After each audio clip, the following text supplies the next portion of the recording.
Good evening and welcome to Doctors on Call. If you've been struggling with varicose veins, leg cramps, peripheral artery disease, or any kind of circulation and leg problems, now is the time to get your questions ready. I'm Dr. Ruth Westra from the Department of Family Medicine and Community Health at the University of Minnesota Medical School, Duluth, and I'm your host tonight. We're ready to take your questions about circulation and leg problems. Give us a call locally at 218-788-2844 or toll free at 1-877-307-8762. Here to answer your questions are this evening's panelists, Dr. Mark Eginton, a vascular surgeon with St. Luke's Pavilion Surgical Associates, Dr. Paul Sanford, an internal medicine specialist with St. Luke's Internal Medicine Associates, and Dr. Gregory Snyder, a vascular and interventional radiologist with Essentia Health, Duluth Clinic. Our medical students are answering phones tonight: Josh DeGalier of Winona, Minnesota, Aaron Carl of Arlington, Minnesota, and Aubrey Thean of Faribault, Minnesota. And now on to tonight's program on circulation and leg problems. So, Dr. Sanford, I think we'll start with you tonight. Okay. And while we're waiting for questions, maybe tell us why we would be at risk of peripheral vascular disease. Well, there are a number of different things that can cause the blood vessels to get plugged up. Probably the biggest one that we see, or that I see, is cigarettes. If it weren't for cigarettes, the three of us would be chefs down at one of the local restaurants. But tobacco, diabetes, bad cholesterol, sedentary lifestyle, all those things can add up to really narrowed blood vessels. So maybe Dr. Snyder, tell us what is peripheral artery disease? Well, thank you, and thanks for having us on. It's a very important topic. The National Institute of Health estimates that between 10 and 20 million adults between the age of 50 and 65 have peripheral arterial disease, so it's a very significant issue. In a nutshell, peripheral arterial disease is a condition where atherosclerotic plaque, or cholesterol that you hear so much about, layers out in the arteries. In doing so, it narrows the arteries, and the arteries are dynamic tubes that are made to expand and contract when you exercise or when you rest. When you place cholesterol inside the artery, it can no longer serve that function. In peripheral arterial disease, we talk about conditions where patients try to exercise, the artery can no longer expand and can't get enough blood flow to the lower extremity. The medical term for that is claudication, but people know it as pain when they walk. They'll walk for a few, from anywhere from 10 yards to a few blocks, and they'll get pain in their legs. They have to stop for that pain to go away. That's the most classic presentation of peripheral arterial disease. But remember, peripheral arterial disease, that only occurs in about 30% of patients who have the disorder. You can have peripheral arterial disease and not present with these classic symptoms. One of the most significant things about peripheral arterial disease is, although we see it in the legs, it's also a large indicator for folks who have heart issues and have a higher risk of stroke. Again, it's the same condition. You have arteries that are filling with plaque. When we talk about peripheral arterial disease, or PAD, we're talking about it involving primarily the legs, but these same patients who are layering the cholesterol in the arteries are going to do it into the heart muscle and into the arteries that go to the neck, which leads to stroke and then heart attack. So it's a very important condition, and I'm glad we have an opportunity here tonight to discuss it. Yeah, very complicated. How about peripheral vascular disease versus peripheral artery disease? Any difference? And what other symptoms, Dr. Eginton, besides the pain would we have? Well, it's really the same problem by many different names. Mm-hmm. You know, and so the symptoms can range. I mean, I always tell people that if you have hardening of the arteries, that's what most of us think of as getting older, you know, almost by definition. And if you have blockage in the legs, it is the claudication or sores that don't heal, or continuous pain, which is the kind of the end stage of peripheral vascular disease. If it's in the heart, it's angina, heart attacks. If it's in the arteries to the brain, it's strokes. But the underlying problem is hardening of the arteries, and that's why it's important to identify whatever the disease is that's coming to light as part of the hardening of the arteries. It's important to identify it because you need to change what you're doing with your life to get more longevity out of the body you have. Mm-hmm. I always tell people it's very important to realize in medicine we really can't fix anything. You know, we can't get new parts off the shelf and replace, mm-hmm. Parts. we really can kind of do duct tape and baling wire, and that will only get you so far. So prevention is the big key. Much more important. Nothing's as good as factory original. That's Exactly. That's right. Exactly. Well, Dr. Sanford, a caller from Beaver Bay, the questions are now starting to come in, asking about leg cramps. Do we have any best ways to get rid of leg cramps? Well, if your leg cramps are happening at night and at rest, it's probably not going to be so much vascular as it is muscle spasm. And there are a number of different tricks to help that besides rubbing them. But if you're getting cramps when you're walking, like Dr. Snyder said, then you got to think about your blood flow being closed off and need to come in and be evaluated. And Dr. Snyder, maybe talk a little bit how you would evaluate someone with peripheral arterial disease. Excellent question, and that's very important.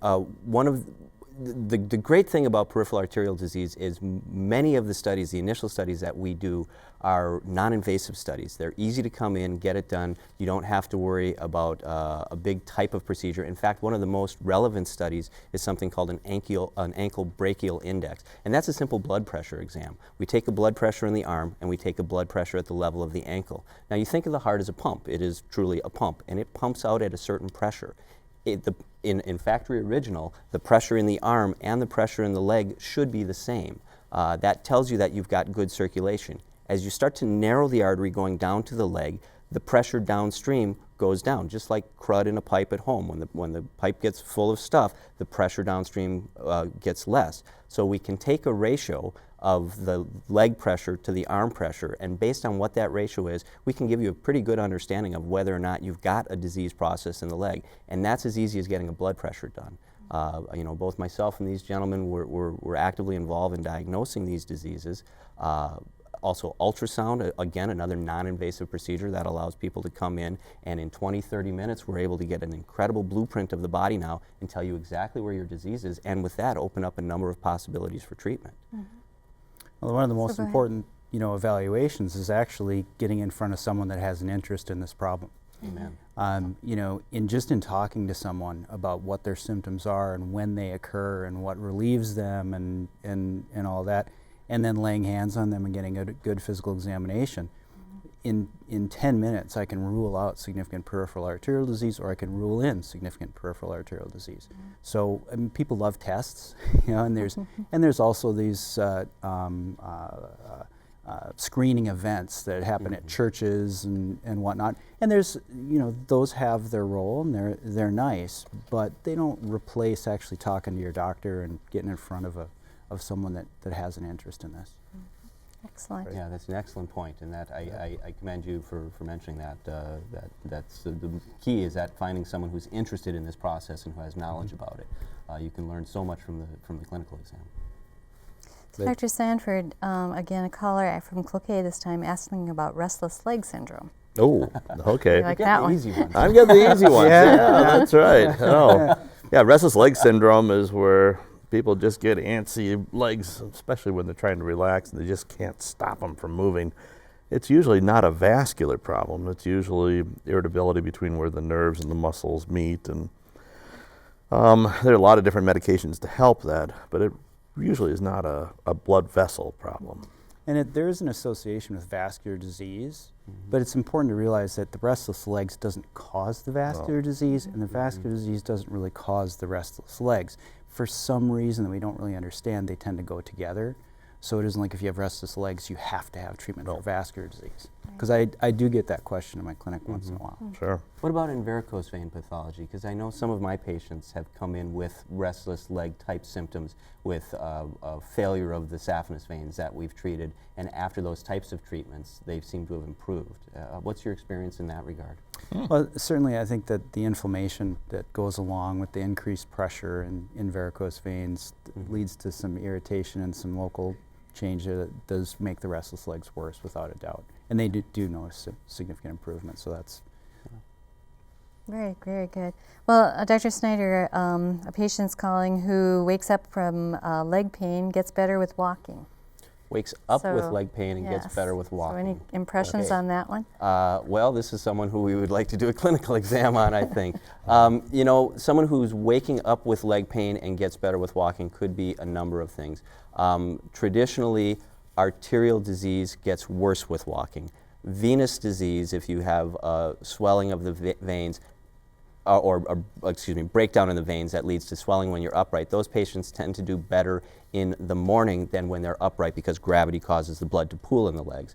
So I think my first thought for someone who is sore when they wake up and gets better through walking, I would have to start thinking more of a joint disease, like an osteoarthritis, where when they're asleep at night, they're getting swelling into the joint space, and then when they get up and move, they're compressing the joint space and pushing that swelling out. That'd be my first thought. I don't know, I'll defer to my learned colleagues to my right here. No, that's absolutely right. That, or if people have an odd lumbar nerve pinching or neuropathy, that can sometimes do this.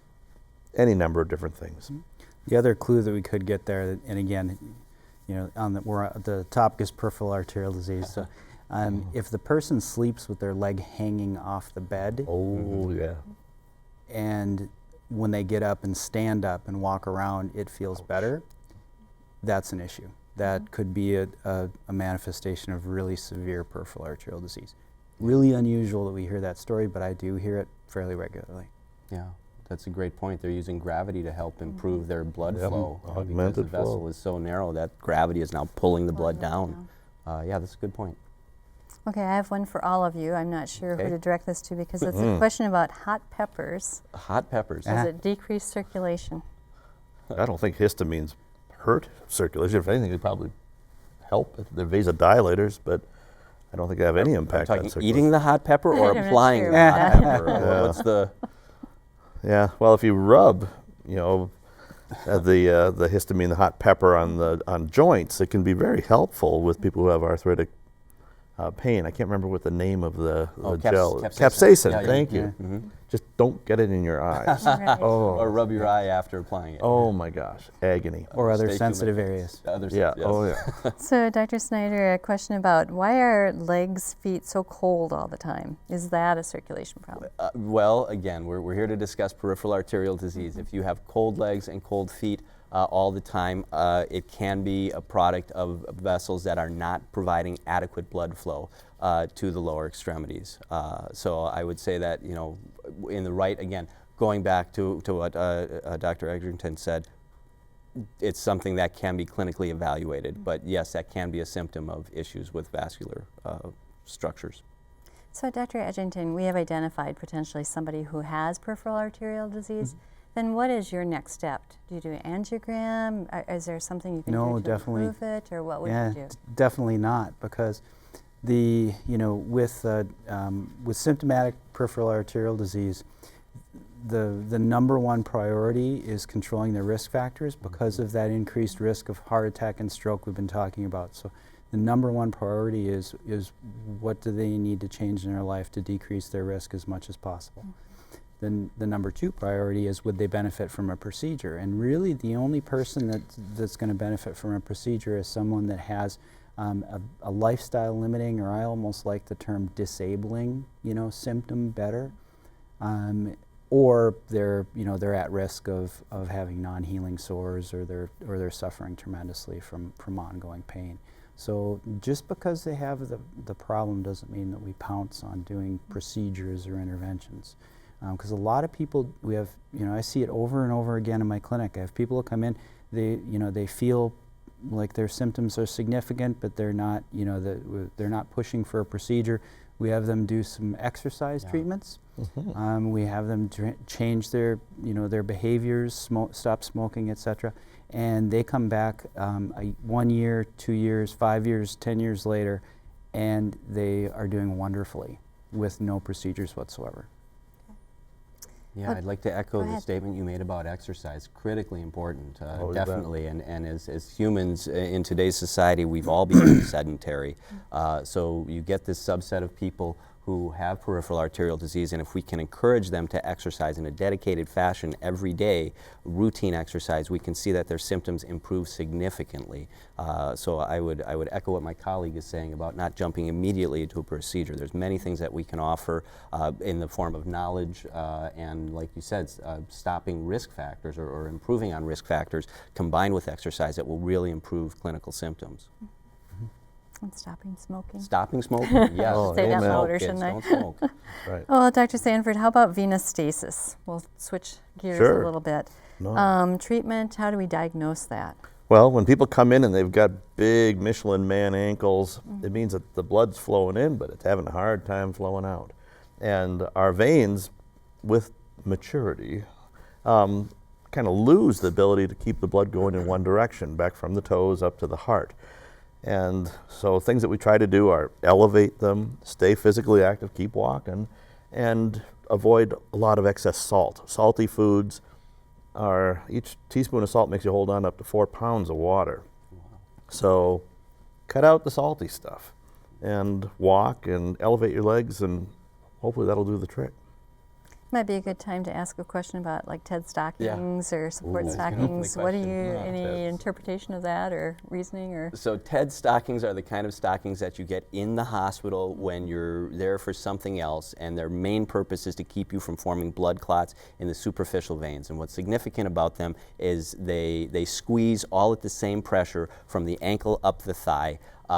And people hang on to them after they leave the hospital and think, these are the socks I'm going to wear around every day because they got them at the hospital. They're the wrong socks. We have what are called graduated compression stockings. These are stockings that squish harder at the ankle and less hard up in the thigh. So that does two things. One, it makes them much more comfortable to wear, and two, it helps move the fluid or the blood out of the leg. So if you're wearing TED stockings on a daily basis, or those types of stockings that you may have got in the hospital after procedure, they're the wrong stockings. It's time to come back in and see your healthcare provider and get the right type of stockings, compression stockings that are graduated. That's the key thing here. Graduated meaning squeezing harder at the ankle than they do up in the thigh. And we see, I know in our clinic, we see people coming in with socks that they took from the last time they were in the hospital, and it's just the wrong choice. So. And not only are they not as anywhere near as effective as the graded compression socks, I can tell you someone that has worn both as a surgical resident, that the graded compression socks are tremendously more comfortable. They come in much wider variety of sizes, much wider variety of fabrics, and they're much more comfortable to wear. And the socks aren't going to do you any darn good if you don't wear them. Amen. Oh, Yeah. good point. Well, Dr. Sanford, we'll go to you again. And then tell us about varicose veins. What are varicose veins? And then we'll kind of talk a little bit about if there's any treatments. Oh, for sure. varicose veins. Well, varicose veins are where the veins have just kind of expanded and turned from nice, beautiful, little thin vessels into these big engorged vessels. And, we try to deal with them conservatively, and when we can't, then we go to these guys and see about ways of fixing them. Mm-hmm. Mm-hmm. And varicose veins are the larger veins. A lot of people see the veins that they think are ugly, that are in the skin, called reticular veins. They're kind of purpley, or the spider veins that they see. And those are a bit different. And the varicose veins have a true dysfunction of the venous system, and it's an increased and more continuous pressure that breaks the veins down. Mm-hmm. And so that's something that gets more attention from us.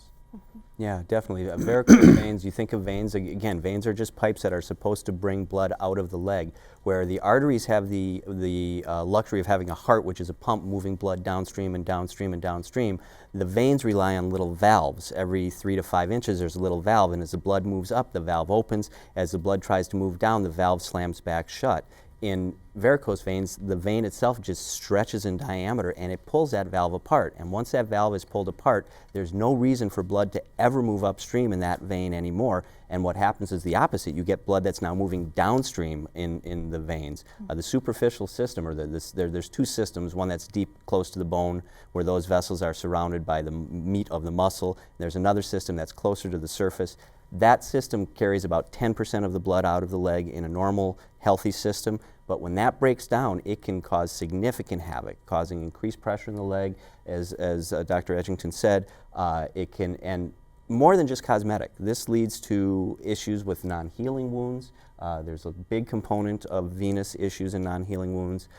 It leads to discomfort, the daily discomfort and the swelling of the legs. So the medicine has been very good about dealing with varicose vein and varicose vein pathology over the last 10 years. We've made great strides in the treatments.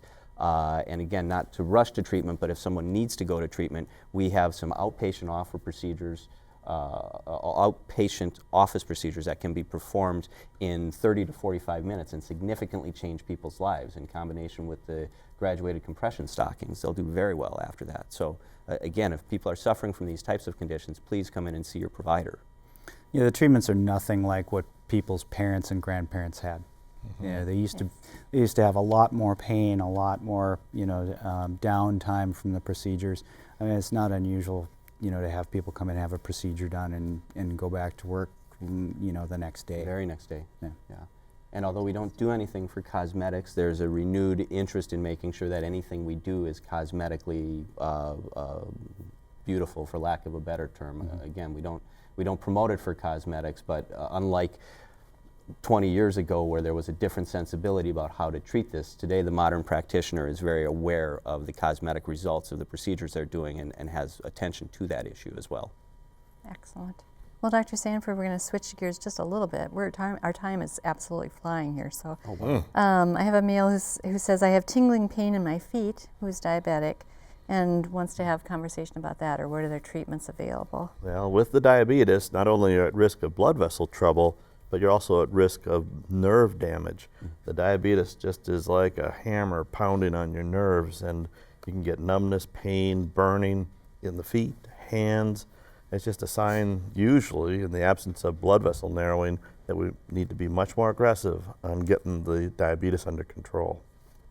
And it's kind of cruel in that even though your feet hurt as a diabetic with nerve damage, you don't have normal sensation. So if you have that pain, it's very important that you get in protective diabetic footwear that have a wider toe box and a taller toe box to prevent any trauma to the foot. Because when you get a sore on your foot, that's when you end up seeing me. You don't want to see me. So ulcers would be a reason that they're coming. Yeah. People need to come in to see you as well. And amputations Non-healing happen. ulcers. Yeah. Leg cramps at night. This is coming from Hibbing. And sometimes the hands, but most common leg cramps at night, Dr. Snyder. Any suggestions? Or? Leg cramps at night. Stretch well before you go to bed. I'll defer to my colleagues. Yeah, it's just a matter of stretching. In the old days, people used to take quinine until they ended up getting aplastic anemia. There's no good fix for that. Just lots of stretching and walk the dog every day. Walk the dog, there you go. How about the use of aspirin, Dr. Eginton, for peripheral artery disease? Aspirin and what I call the fancy aspirins, Plavix and Brilinta, there's all sorts of different medications. It can be very important in kind of what we call secondary prevention of the other problems. So basically heart attacks and strokes. If you're a person that has symptomatic peripheral vascular disease, almost by definition you benefit from an aspirin or a fancy aspirin to reduce your risk of other problems. So doesn't help the peripheral vascular disease a lot, but it can help a little. Reinforcement of prevention in the last minute. Any suggestions for the audience? Don't smoke.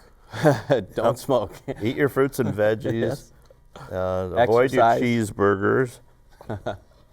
You're no fun. I am no fun. Yep. And by the way, eggs are good food. You can eat a pound of cholesterol. It won't end up as cholesterol in your arteries. Eggs are beautiful, low calorie. They're tremendous. Great source of protein. Yep. Your body makes your own cholesterol in your liver, and it's the building block of most of our hormones, and our body loves it so much, it stores it in our arteries. So just moderation. Everything in moderation, nothing in excess. Except for smoking. Yeah, no moderation for smoking. Yeah. And you were talking about the smokeless cigarettes or the electronic cigarettes. Yeah, that's at first when the e-cigarettes came out, I was happy because it was helping patients get off of the cigarettes and they would stop the e-cigarettes. But I think they're changing the formulation of the juice in the e-cigarettes, and it seems like it's getting more and more addicting. The companies, of course, are figuring it out. They want to sell a lot of the e-cigarettes, so they're getting people hooked. Good. Don't smoke. Well, thank you all very much. I think we'll close with that. And thank everyone for calling in questions. Again, I want to thank our panelists, Dr. Mark Eginton, Dr. Paul Sanford, and Dr. Gregory Snyder, and our medical students, Josh DeGallier, Aaron Carl, and Aubrey Thean. Please join Dr. Ray Christensen for a program next week on cholesterol problems. His panelists will be Dr. Raman Artung, Dr. David Hutchinson, and Dr. Mary Owen. Thank you for watching. Good night.